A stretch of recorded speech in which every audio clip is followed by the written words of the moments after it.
We almost lost our entire roster to our new captain. It was a very tough test of survival.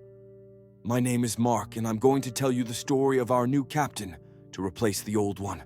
Captain Harris was gone, and everything felt wrong. When the armored vehicle took him away, it didn't just carry our captain, it took the soul of the ridge with it. The silence he left behind wasn't peaceful. It was empty. The kind of silence that makes you second-guess every breath. 2 hours later, Command sent a replacement. Captain Adam Smithers. Tall, clean uniform, boots that didn't have a speck of dust on them. He walked into the camp like he owned it.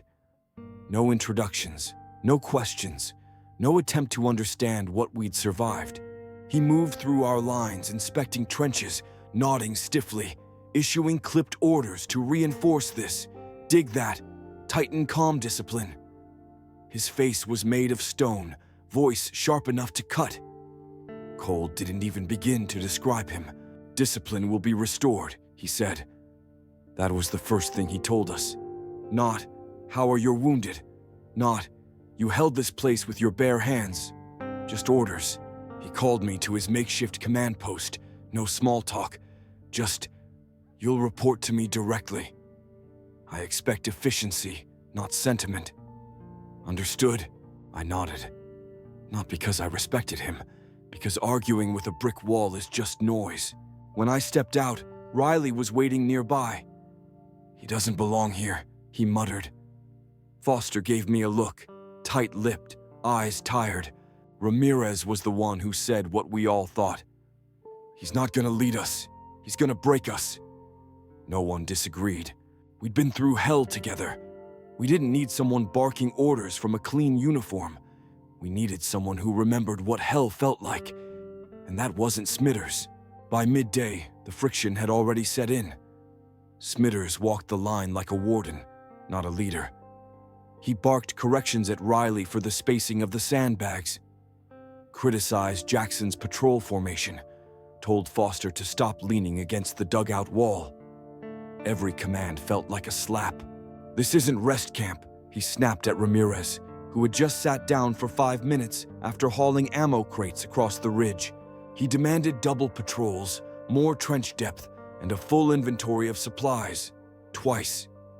No regard for the fact that we'd barely slept, eaten, or even processed everything that had happened over the last 48 hours. I approached him once, cautiously. Sir, with respect, the men need time to recover. We've had constant action for days. If we push too hard, mistakes. He cut me off. Mistakes happen when soldiers get comfortable. You're not here to feel good. You're here to follow orders. He looked me over like I was just another worn-out tool. You're Mark, right? Harris's favorite. Let's see if you can operate without his hand on your shoulder. I swallowed every word I wanted to say, turned and walked away. Behind me, I heard him call out, "You're on night patrol." Alone, just like that. The air in camp had shifted. You could feel it. The way guys stopped talking when he got close. The way no one made eye contact with him. No jokes, no warmth. Just silence and tension.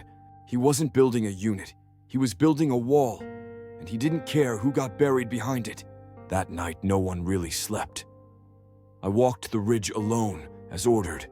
The wind cut through the trees like whispers. Everything felt brittle, unsteady. I checked the perimeter, then looped back past the fire pits. Most were dark, others dim with lanterns barely flickering.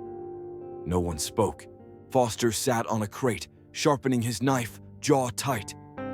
Riley leaned against a sandbag wall, smoking in silence. Jackson polished his rifle like he was trying to stay sane through repetition. Ramirez caught my eye as I passed. He's going to get people hurt, he said. Quiet, measured. You see the way he looks at us, like we're parts to fix or throw away. I know, I said. I feel it too. Riley stepped in. This isn't about comfort. We've been through worse. But Harris fought with us. This guy, he's not even in the trench. He doesn't bleed with us. Foster tossed his blade into the dirt, hard. We need someone who actually gives a damn. They all looked at me, not directly, just enough for it to mean something. I didn't answer, because part of me already knew what they were thinking.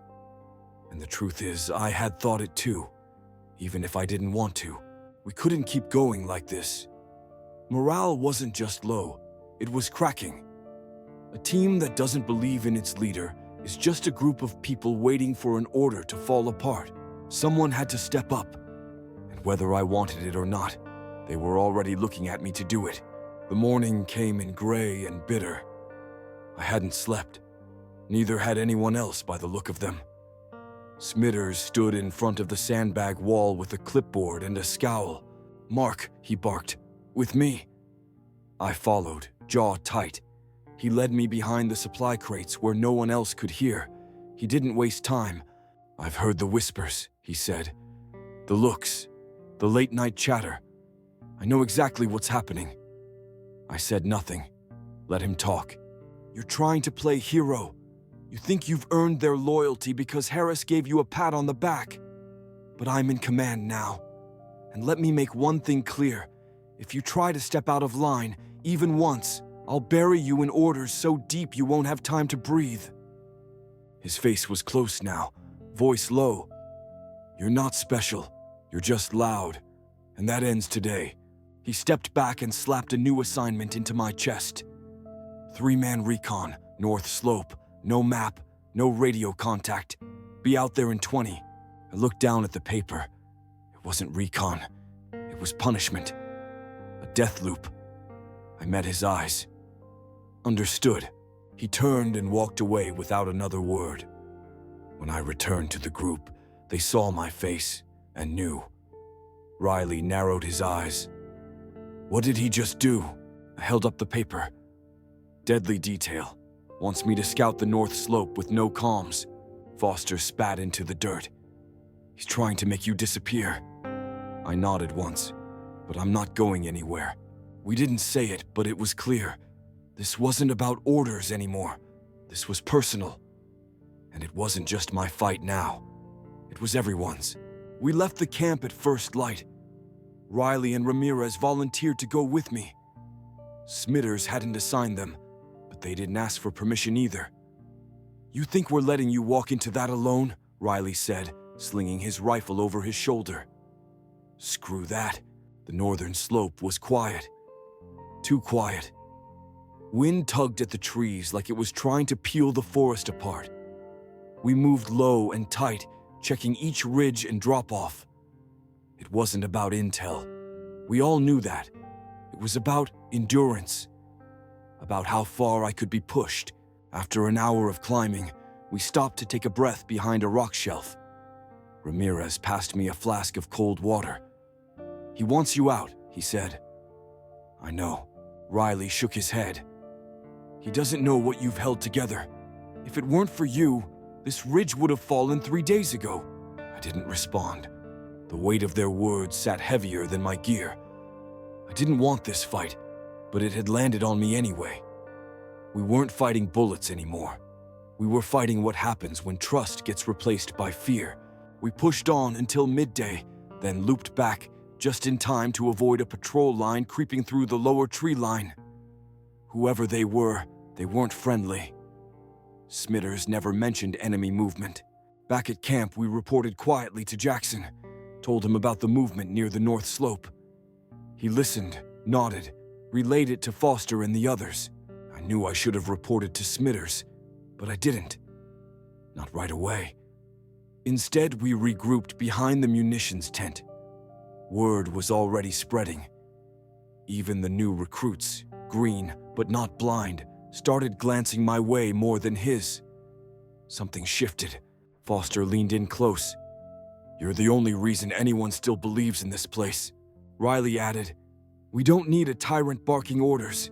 We need someone who knows what it costs to hold the line." It was quiet for a moment. Then Ramirez said it. "If it comes to it, you lead. We follow."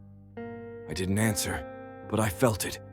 The moment everything truly changed.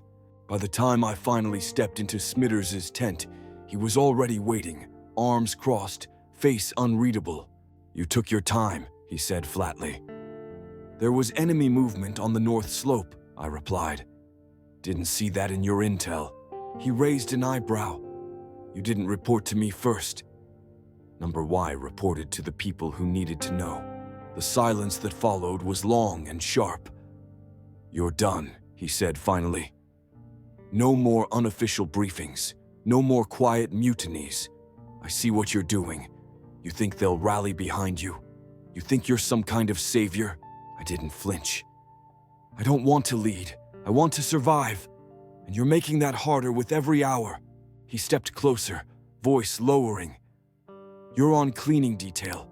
You'll scrub the latrines, restock every crate, and you'll keep your mouth shut while you do it. You're not a leader. You're a problem. I stared at him, not with hatred, with disappointment. Outside, the squad was already watching. Word spread faster than bullets around here. Riley was at the edge of the supply tent, jaw set. Foster and Ramirez moved ammo crates, but kept glancing toward us. Jackson stood by the ridge wall, arms folded. The air had shifted again, not with panic, with resolve. No one needed to say it. We all felt it. This man was in charge on paper, but on the ridge, paper meant nothing. I left the tent without a word. Behind me, I heard him curse low. I didn't care, because I wasn't standing alone anymore. And tomorrow, things would change.